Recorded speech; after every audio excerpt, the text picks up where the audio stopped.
Қайырлы күн. Қабат каналына қош келдіңіздер. Бүгін сіздермен ұлттық тест орталығының үлгілік тапсырмасы 3 нұсқа, яғни өзім құрастырған нұсқамен талқылаймыз.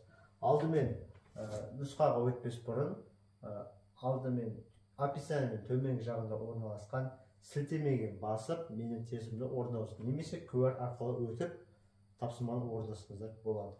Ал біз, егер де орындасаңыздар, біз тестімізді талқылауға бастайық. Бірінші сұрағымыз: дара жанақты өсімдіктердің жапырағының жүйкеленуі. Бұған дейінгі тест талқылауымда қарайтын болсаңыздар, жалпылама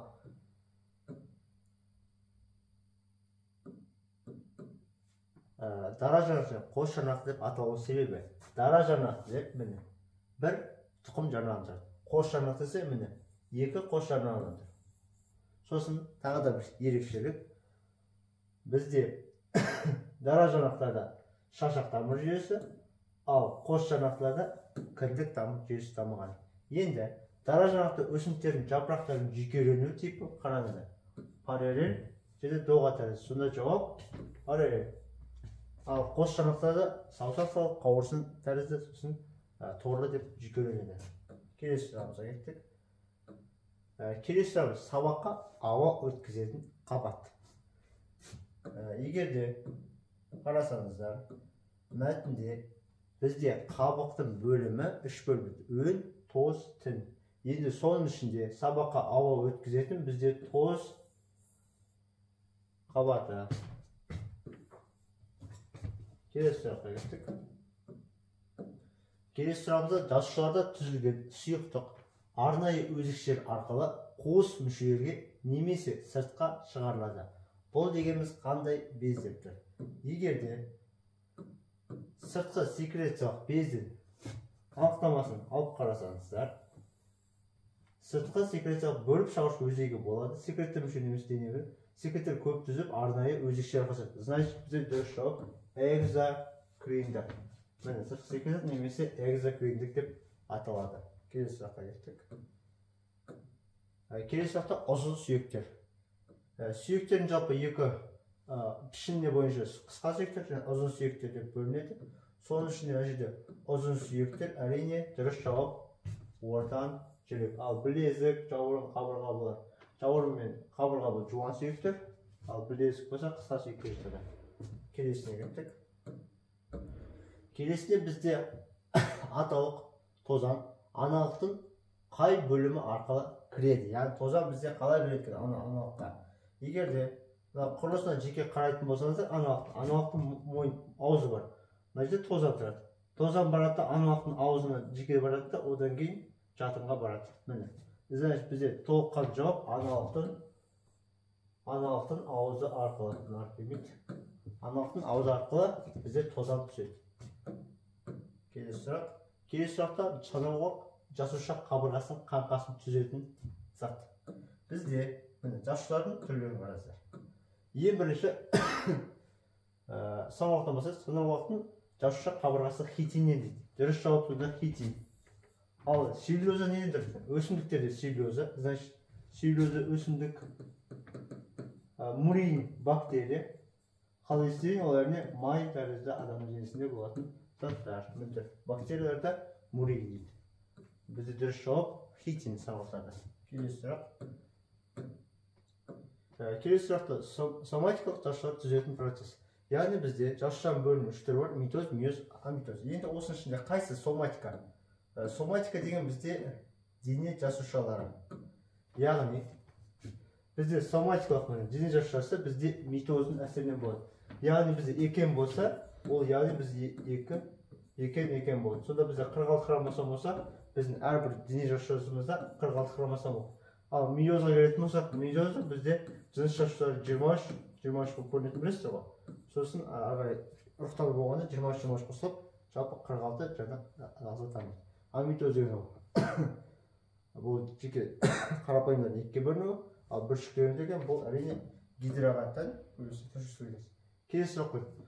Қоңыр балдырлардың түрі. Бізде жалпы балдырлардың түрін көріпсіздер. Жалпы кестеде бізде қоңыр балдырларға мән тұр. Ламинара саргасум жатады, сонда дұрыс жауап ламинара.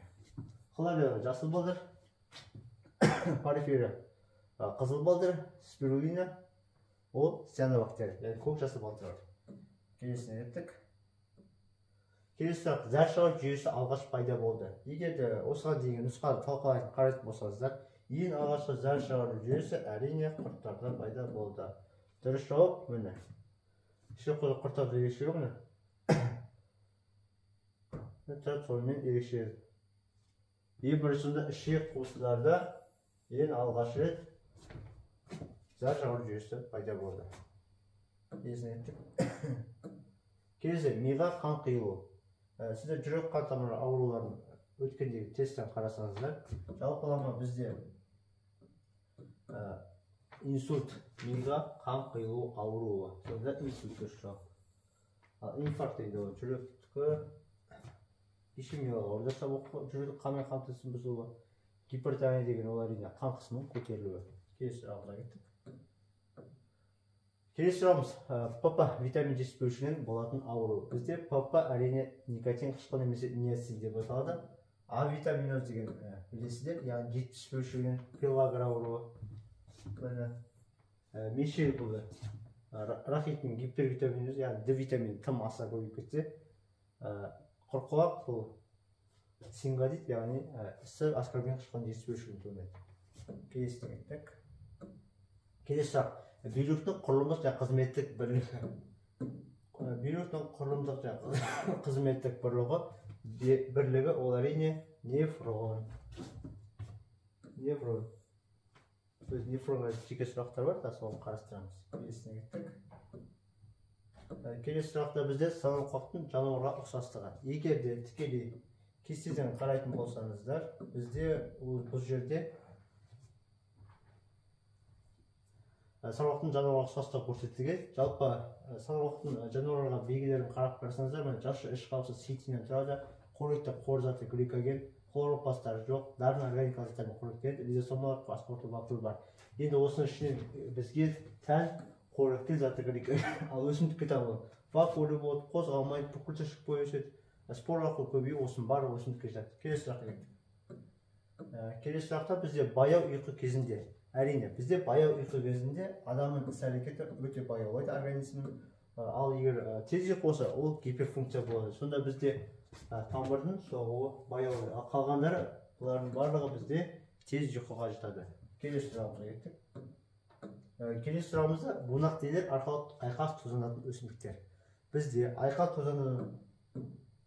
тозданатын өсімдіктерге төмендегіде тұр. Оған әрине шие, алқоры, алма ағаштары, лимон, шай, асқабақ тағы да басқа. Сонда бізге бұл жерде шие дұрыс жауапқа береді. Кішігірім сіздерге айқасын өздігін тозданған кіші көрсетілген. Жер арқылы көрсетілген, оны бейнебаянды тоқтатып, өздеріңіз көруге болады. Ал біз ары қарай кеттік. Келесі сұрақ. Алоэ және акава өсімдіктерінің шөлге бейімделуі. Егер де, мысалы үшін біз өткен бейне сабағында мен сіздерге жалпы кактус өсімдігін айттым. Кактус өсімдігі мысалы үшін орда сабақтарда ылғал және циркуленттер болды. Ал бізде ет және жапырақтары бар, ол аквамен. Яғни бізде жапырағының шырынды болуы дұрыс жауапқа келеді. Ары қарай кеттік. Келесі сұрақ, шөл жануардың ыстыққа бейімделуі. Мәтінге қарайтын болсаңыздар, бізде дала тасбақасы ыстық кезде жайық ұйқыға кетеді екен. Кесіртке осы шырынды ет жеңді жапырақтарды су алу үшін қоректеледі, немесе кейбір жануар ымыртта белсенділікке, яғни кешкі уақытта белсенділік тартады. Сонда дұрыс жауап жазғы ұйқыға кетеді. Келесі сұрақ. Келесі сұрақ бізде жылы қанды жануарларды қалай атайды? Бізде жылы қан және суық қан деп аталатын білесіздер жануарлардың. Соның ішінде бізде салқын қанды поликилометр, яғни өз дене температурасын тұрақты сақтай алмайды, оған кесіртке тағы да басқалар жылан. Ал келесі бізде жылы қанды, яғни гомоиотермді. Ол құстар мен жануарлар жатады. Сонда бізге жылы қан жануарларға гомоиотермді дейді. Келесі сұраққа кеттік. Келесі сұрақ, судың тапшылығынан үлкен ауданнан су тамшыларын жинайтын өсімдік. Егер қарап тұрсаңыздар, әрбір өсімдіктің жеке қоршаған ортаға бейімделуі көрсетілген. Мысалы үшін, жантақта көп жылдық өсімдіктердің топырақтың ылғалға жетіспеуі үшін жуан тамырлар болады жантаққа. Ал енді қараңыздар, көп тармақталған тамыр жүйесі бұл жерде. Міне олар үлкен аудан, жусан өсімдік көріп тұрсыздар, ылғал топшыларын жинайды дейді. Сонда бізде дұрыс жауап жусан, өзімізге берген жусан. Келесі сұраққа кеттік.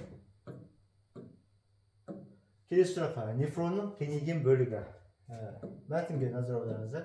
Бізде мәтінде нефронның кеңейген бөлігі капсуланың, яғни капилляр шумағынан қамтитын сияқты дейді. Сонда бізде дұрыс жауап капсула. Келесі сұраққа кеттік. Келесі сұрақ бізде бүршіктер арқылы көбейетін тірі ағза.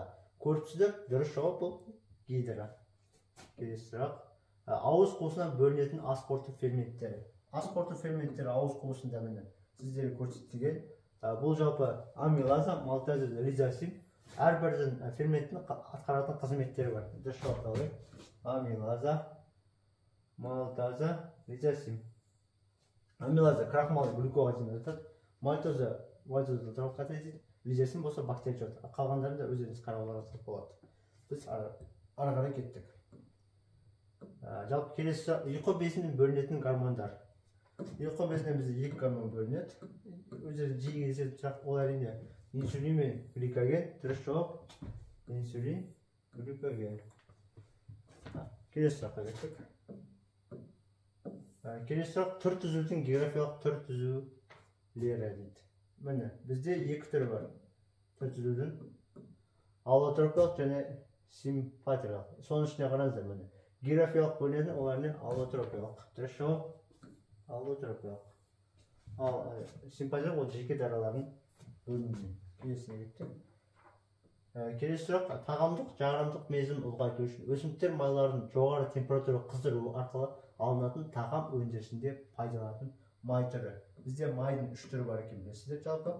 Қаныққан, қанықпаған және трансмайлар. Осының ішінде бізде дұрыс жауап әрине трансмайлар. Оны өттік және сіздер осы бейнебаянды тоқтатып ары қарай көлемін қарауларыңызға болады. Келесіне кеттік. Келесі сұрақ нуклеиндердің жұбының алмасуынан туындайтын гендік мутациялар. Бізде гендік мутацияның жалпы төрт түрі бар. Осының ішінде мен тұр трансфендер бағыт өзінше лейкоцитте міне нуклеидтердің жұбының алмасулары. Сонда дұрыс жауап бізде трансверсия. Келесіне кеттік. Келесі сұрақ бізде адамның тыныс алу мүшесі. Бұл аса қатты қиындық жоқ. Бізге мұрынқұл, жұтқыншақ, көмекей кенердік. Соның ішінде бізде жұтқыншақ бар, бронхы бар. Дұрыс жауап біздің көкет бар. Көкет көмектеседі ғой. Осыдан келесіне кеттік. Өздігінен тозданатын өсімдіктер. Мына қарап қалыңыздар. Өздігінен тозданатын тізімі тұр. Оларға желжаңғақ, егістік бұршақ, шегіргүл, саумалдақ, бетеге, тары, безеш. Сонда шегіргүл, саумалдақ, бетеге. Осы үш өсімдік өздігінен тозданған. Келесі сұраққа кеттік. Келесі сұрақ бізде Шығыс Азияда таралған мәдени өсімдіктер. Вавиловтың мәдени өсімдіктерді шығаруымен байланысты бізде Шығыс Азияда соя, тары, жеміс және көкөніс дақылдары. Сонда дұрыс жауап соя мен тары. Келесі сұраққа кеттік. Келесі сұрақ бізде жел арқылы айқас тұзданатын өсімдіктер. Жер арқылы айқас тұзданатын өсімдіктер төменде көрсетілген. Бұлар бізде жалпы қант қызылшасы, құлмақ, қара сора, жүгері, қара билей, қайын, емен, терек, шөптесін асыл тұқымдастар. Сонда бізде дұрыс жауап қара сора, сосын терек. Осы екі дұрыс жауап.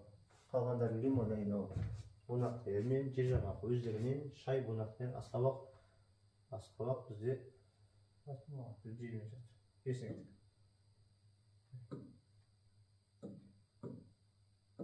Келесі сұрақ ішкі секреция бездерінің белгілері. Жалпы ішкі секреция бездері эндокриндер деп аталады. Оларға белгілерімен төменде тұр. Сөліп бөліп шығаратын өзегі болмайды. Сөлі тікелей қанға бөлінеді, оның сөлін гормондар бөледі. Сонда гормон бөледі. Міне сөлі тікелей қанға бөлінеді. Сосын сөл бөліп шығаратын өзегі болмайды. Міне дұрыс жауаптар осы. Біз ары қарай кеттік. Келесі сұрақ. Суда еритін дәрумендер. Жалпы дәрумендердің екі түрі бар. Суда еритін және майда еритіндер. Соның ішінде аскорбин қышқылы мен тиамин жатады. Сонда С мен бір тиамин, аскорбин қышқылы мен тиамин жатады. Қалғандары майда еритіндер. Ары қарай кеттік. Гүлсүйрікті құрайды. Жалпы көлдеген кесіндісін қарасаңыздар, жалпы қарапайым кесіндісін. Бізде гүлсүйрікті құрайтын әрине тостағанша мен міндетті тостағанша, сосын күлте. Дұрыс жауап бізде күлте мен тостағанша. Гүлсүйрік деп аталады, яғни күлте мен тостағанша болса. Жай гүлсүйрік деген әрине біреу ғана болу керек, күлте немесе тостағанша. Ал қос гүлсүйрік десе ол яғни күлте мен тостағаншасы құрайды. Келесіне кеттік. Келесі сұрақ сабақтың қабақ бөлімдері. Қабақ бөлімі өттік неше екен? Қабақ бөлімі өн, төз, тіннен тұрды. Тоғыздан өн. Яғни өн түпсіз жақсы уақыттар болды. Тоз ауа өткізеді, ал тін болса серпімдік қасиет береді. Яғни сынып кетпеуге егістік қасиет береді. Келесі сұраққа соңғы сұраққа келдік. Тұқымда екі тұқым жарнағы бар өсімдіктер. Осының ішінде екі тұқым жарнағы десе ол қос жарнақты өсімдіктер. Бізде қос жарнақты өсімдіктердің тізімі тұр. Оған қарайтын болсаңыздар оларға асқабақ, пісте, орман жаңғақ, грек жаңғағы, жер жаңғақ, қарбыз деген жатады. Сонда бізде пісте, қарбыз, сосын грек жаңғағы. Ал қалғандары бізде дара жаңғақтар жатады. Яғни бір тұқым жарнағы деп кездесу мүмкін сұрақтарыңызда. Жалпы назарларыңызға рахмет. Каналыма тіркеліп лайк басыңыздар. Бұл менің каналымның жұмысына өте көп көмектеседі. Келесі бейне сабақта жолыққанша. Рахмет.